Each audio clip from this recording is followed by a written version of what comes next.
Hello student. अब मैं आपको विश्लेषक फलन, इससे पहले वाले वीडियो में मैंने आपको अवकलनीयता, सततता, सीमा इसके बारे में बताया था, है ना।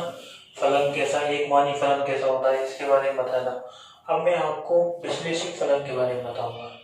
विश्लेषक फलन का नाम इंग्लिश में भी लिखा जाता है एनालिटिक फंक्शन, है ना, होमोमॉर्फिक फंक्शन या होलोमॉर्फिक भी बोलते हैं इसको, और रेगुलर फंक्शन, है ना। ठीक है। एक अब ये विश्लेषक फलन होता क्या है, इसकी प्रकृति कैसी होती है ना, इसको किसी फलन को विश्लेषक कब बोलेंगे, इन कॉम्प्लेक्स एनालिसिस।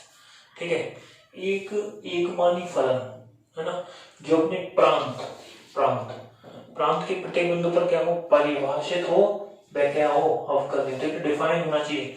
डिफाइन होने का मतलब ये है कि कहीं भी मतलब ऐसा नहीं हो कि इनफाइनाइट वगैरह है किसी मान के लिए, ना, डिफाइन ही नहीं हो। और दूसरा उसके अवकल का क्या हो, अस्तित्व हो। तो उस प्रांत डी में क्या होगा, वो फलन क्या कहलाएगा, विश्लेषक होना चाहिए। दोबारा देखें, यानी कोई फलन विश्लेषक कब कहलाएगा, जब प्रांत के प्रत्येक बिंदु पर क्या हो, परिभाषित का अवकलनीय हो। ठीक है। अच्छा, दूसरा क्या है कि किसी बिंदु पर अपन, अच्छा कोई कह दे कि कोई फलन आप बताओ इस बिंदु पर क्या है, विश्लेषक है या नहीं है, एनालिटिक है या नहीं है, रेगुलर है या नहीं है। तो हम क्या करेंगे, Z0 पर उसका क्या देखेंगे, विश्लेषक होने के लिए क्या होगा कि इसका अवकलज क्या होना चाहिए।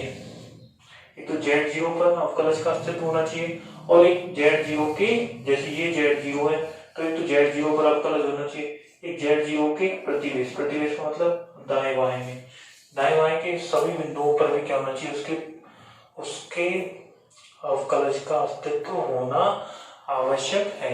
यदि अवकलज का अस्तित्व उसकी प्रतिवेश और उस बिंदु पर होगा तो ही वो फलन क्या कहलाएगा, विश्लेषक कहलाएगा। ठीक है। अब इसके बाद ये है कि एफ ऑफ जेड विश्लेषक होने के लिए आवश्यक प्रतिबंध। एफ ऑफ जेड ये बहुत इंपॉर्टेंट है ना। आवश्यक प्रतिबंध यानी कि ये तो होना ही चाहिए, तो आवश्यक है। आवश्यक का मतलब क्या है कि ये कॉची रीमान समीकरण, है ना, ये जो समीकरण है, यदि इन समीकरणों को कोई फलन, ये फलन है एफ ऑफ जेड बराबर यू ऑफ एक्स वाई, यानी कि यू एक्स वाई का फलन है, और आयोटा वी एक्स वाई यानी वी भी एक्स और वाई का फंक्शन है, यानी एफ जेड क्या है, विश्लेषक है। तो उसके लिए डेफिनेटली क्या होगा, विश्लेषक होने के लिए ये कॉची रीमान समीकरणों को क्या करेगा, संतुष्ट करेगा।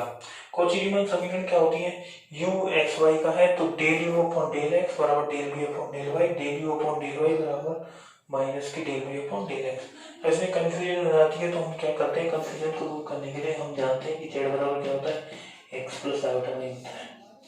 ठीक है। एक्स क्या होता है, वास्तविक, और वो क्या होता है भाई, काल्पनिक। यहाँ पे क्या है कि वास्तविक के सापेक्ष, वास्तविक यानी एक्स के सापेक्ष यदि हम यू का अवकलज करेंगे, और काल्पनिक यानी कि वाई के सापेक्ष अवकलज करेंगे तो वो क्या आएगा, पॉजिटिव आएगा, और इनके उल्टा कर देंगे तो कैसा आ जाएगा, ये माइनस का साइन आ जाएगा। ठीक है। इस तरीके से हम इसको याद कर सकते हैं, है ना। अच्छा, विश्लेषक फलन कौन कौन से हैं और कौन कौन से नहीं है, इसमें क्या है कि हम कोई उदाहरण देकर बताएं। तो जैसे कि एक फलन ले लेते हैं एफ ऑफ जेड बराबर 1/n माइनस जेड। अब आप देखें कि जेड बराबर 1 पर ये क्या है, यदि जेड का मान यहाँ पर 1 रखें तो क्या आएगा, इनफाइनाइट। इनफाइनाइट कोई संख्या होती नहीं है, इसलिए ये जो फलन है वो क्या है, जेड बराबर 1 पर क्या है, परिभाषित नहीं है। इसका मतलब जेड बराबर 1 पर ये क्या परिभाषित ही नहीं है, तो जेड बराबर 1 पर विश्लेषक तो होगा ही नहीं। ठीक है ना। और मैंने अभी बताया था एफ जेड क्या है, इससे पहले वाली वीडियो में एक एग्जांपल करके बताया था, मॉड ऑफ जेड का स्क्वायर। यानी कि ये जो एफ जेड बराबर मॉड ऑफ जेड है, ये जेड बराबर 0 पर ही क्या होता है, अवकलनीय होता है।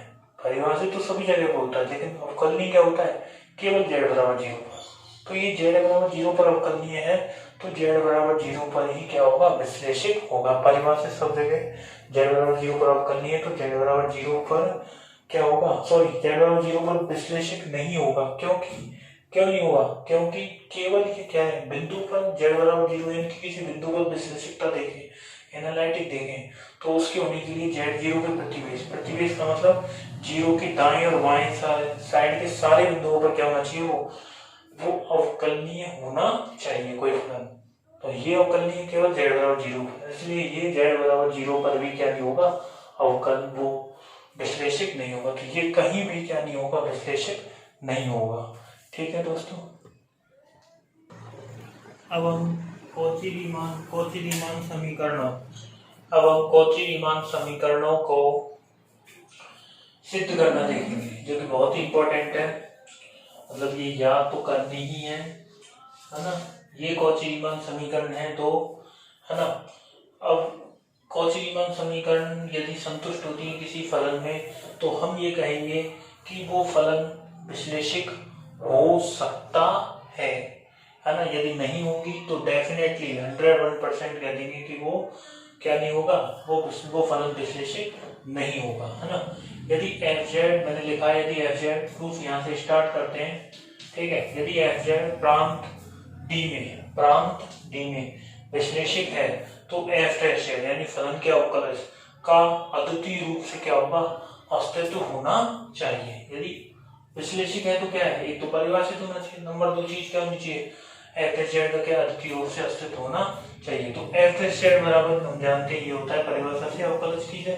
तो अब हम दो ही चीज लेंगे यहाँ पर, या तो हो सकता है कि जो फलन है, जब फलन में डेल z टेंड्स टू 0 हो, तो या तो वो x अक्ष के अनुदिश हो, x अक्ष के समांतर गमन करे, या फिर हो सकता है y अक्ष के समांतर गमन करे।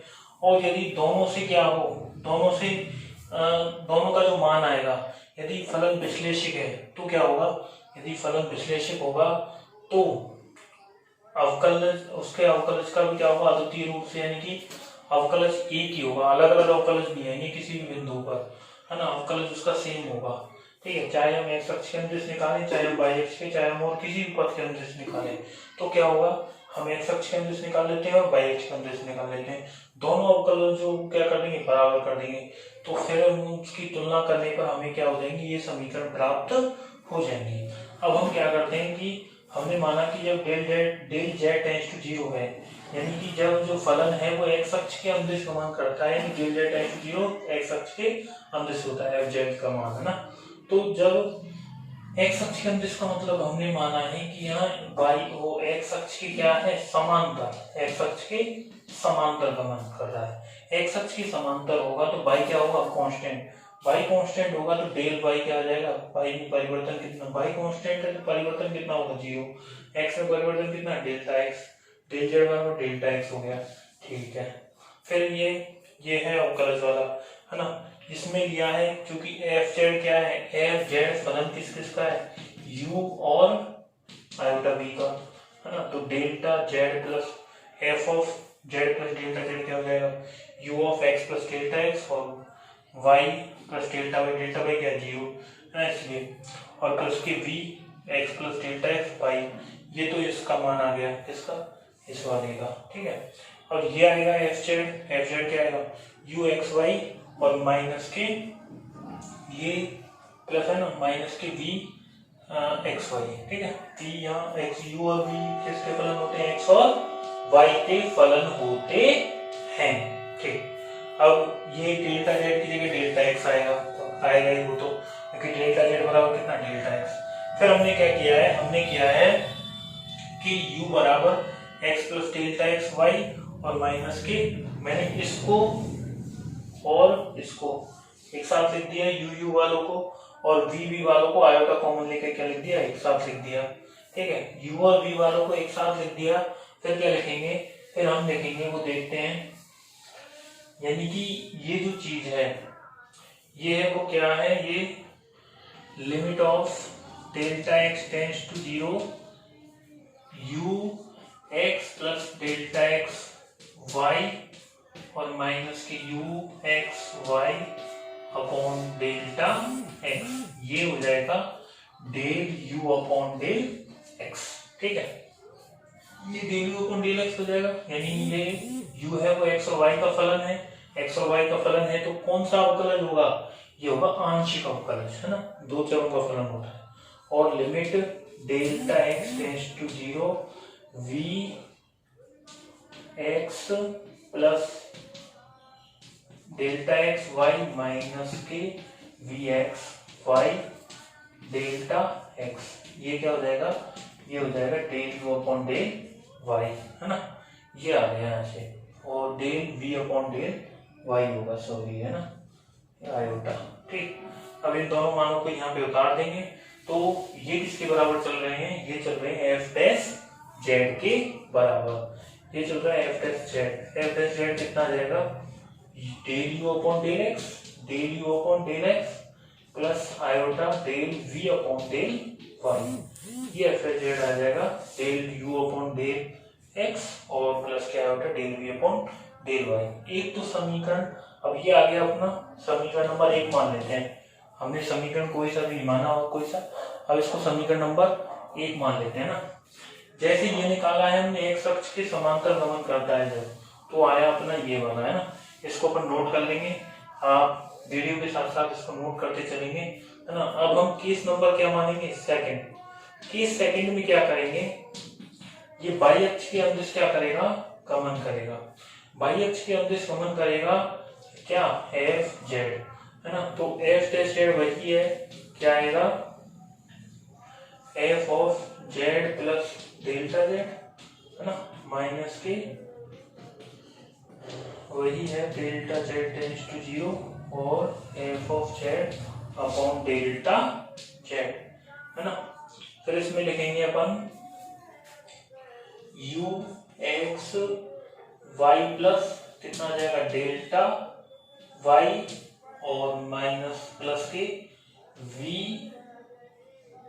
Iota v x y plus delta y और माइनस के यू एक्स वाई माइनस के आयोटा वी एक्स वाई और डेल्टा जेड कितना आएगा दोस्तों यहाँ से, यानी कि x बराबर क्या मानेंगे यहाँ, कांस्टेंट मानेंगे, तो डेल्टा z आ जाएगा आयोटा डेल्टा वाई, ये आ जाएगा आयोटा डेल्टा वाई, ये आएगा क्योंकि z क्या होता है, z होता है x प्लस आयोटा वाई, तो डेल्टा z कितना आ जाएगा और डेल्टा x कितना आएगा 0, है ना, तो यहाँ से आएगा आयोटा डेल्टा वाई। अब फिर इन दोनों को एक साथ दे देंगे, u x y plus del y, है ना, और माइनस के u of x y upon iota delta y plus के आयोटा और v x y plus delta y minus के v एक्स वाई अपॉन, है ना, ये आ जाएगा आयोटा डेल्टा वाई। यहाँ तो आयोटा से आयोटा कट जाएगा, इसको बोल देंगे, तो ये वन अपॉन आयोटा कितना माइनस के आयोटा, इसको बोलेंगे del u upon del y, और ये हो जाएगा कितना, ये हो जाएगा अपना del v upon del y, ठीक है, ये अपना यहाँ पे आ जाएगा। अब ये यहाँ पे अपने इतना आया है, यहाँ पर ये y लिखा था, है ना, यहाँ पर ये y लिखा था, तो लेकिन ये y नहीं है, क्या है, ये x है ना, ये समीकरण नंबर, ये x है, ठीक है, ये समीकरण नंबर 1, और ये मान लेते हैं अपन एफ डैश जेड ही आएगा, ये आ जाएगा समीकरण नंबर कितना जाएगा दोस्तों 2। 1 और 2 से हम तुलना करेंगे, तो मैं 1 और 2 को लिख लेता हूँ, 1 तो लिखी रही है, 2 को और लिख लेता हूँ, है ना। 2 क्या है, 2 है अपनी एफ डैश जेड बराबर 2 है माइनस के, सॉरी पहले प्लस वाला लिख लेते हैं, del v upon del y minus के iota del u upon del y. अब 1 और 2 से यदि हम तुलना करें तो क्या आएगा, वास्तविक भाग के बराबर और काल्पनिक भाग के बराबर आएगा। तो पहले वास्तविक भागों की तुलना करेंगे, del u upon del x क्या आ जाएगा, del v upon del y के बराबर। और क्या आएगा, और आएगा, और यहाँ पर आएगा, और आएगा यहाँ पर del v upon del x बराबर माइनस के del u upon del y, है ना। ये अपनी CR समीकरण क्या हो गए, सॉल्व हो गए। ठीक है, धन्यवाद दोस्तों।